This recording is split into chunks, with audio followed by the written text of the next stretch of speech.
همزبانان و همراهان صبور کانال من.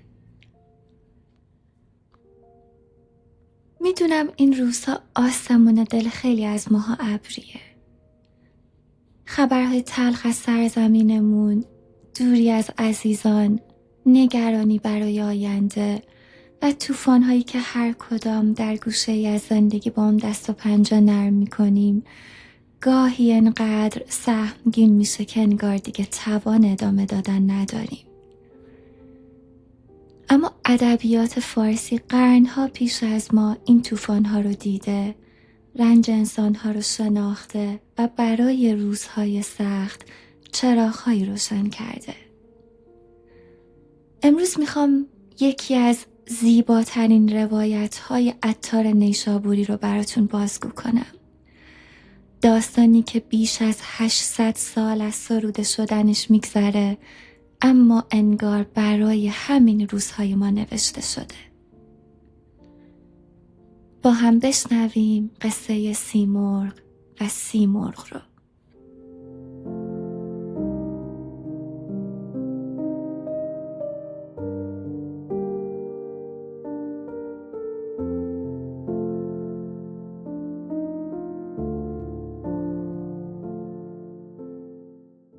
میگویند روزگاری همه پرندگان جهان گرد هم آمدند.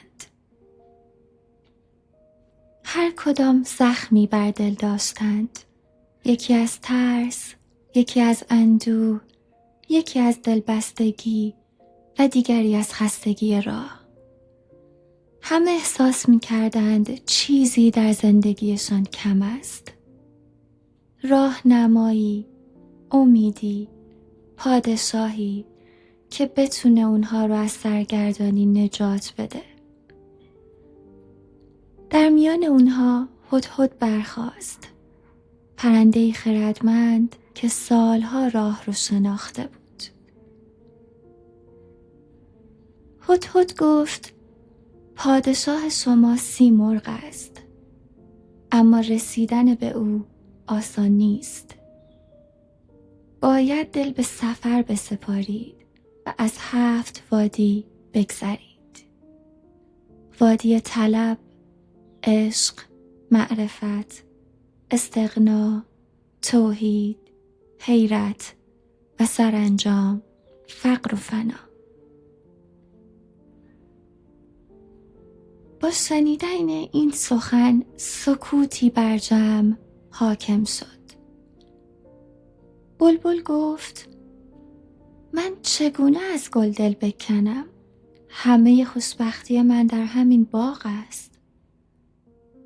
طاووس گفت من آرزوی بازگشت به بهشت را دارم و توان هیچ سفری را ندارم.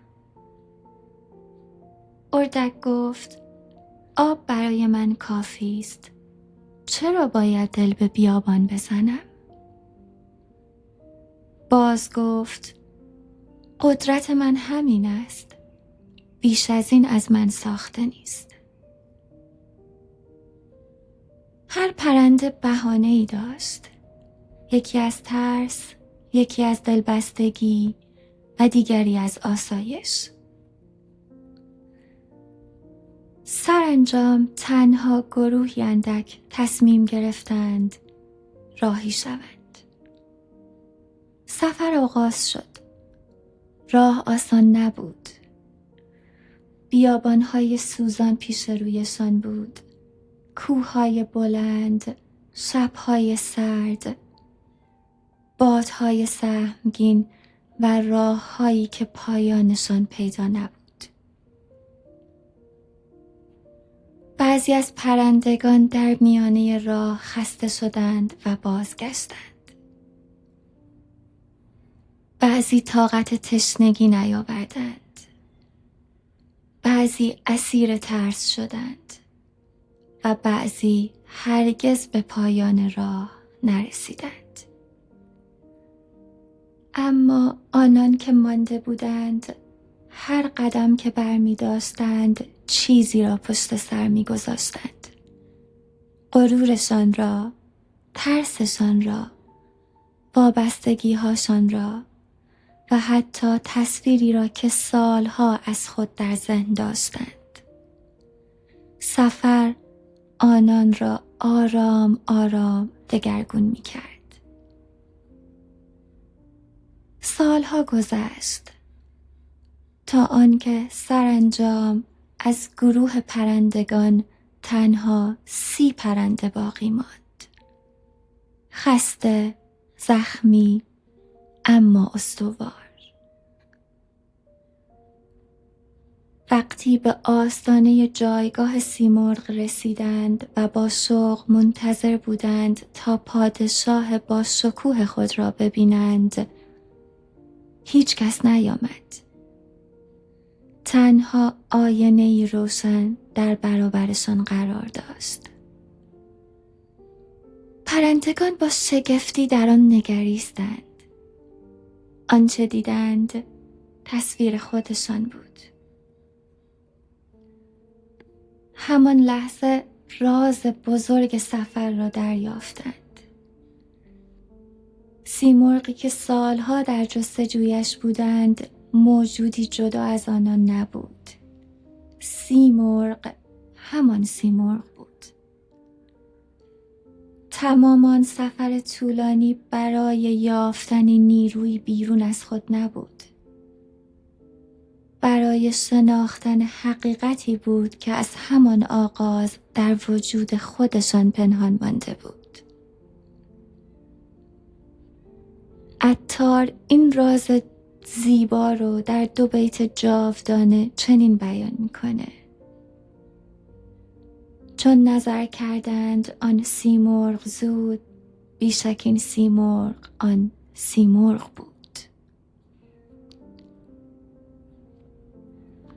شاید زندگی ما شبیه همین سفر باشه.